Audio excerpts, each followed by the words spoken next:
សិក្ខាសាលាយើងថ្ងៃនេះគឺមានប្រធានបទស្ដីពីការបង្កើតអាជីវកម្មស្តង់ដារគន្លឹះទី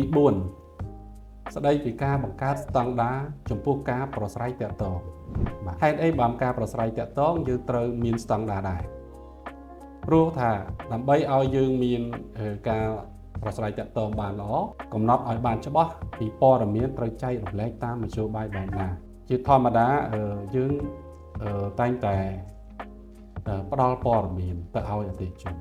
អញ្ចឹងអតិថិជនគាត់នឹងទទួលព័ត៌មានសំណួរសួរថាតើយើងប្រើមធ្យោបាយយ៉ាងដូចម្ដេចផ្ដល់ឲ្យគាត់មធ្យោបាយមានជាច្រើនតាមរយៈដោយការផ្ដល់ព័ត៌មានដោយផ្ទាល់តាមរយៈការផ្ដល់ព័ត៌មានដោយប្រយោល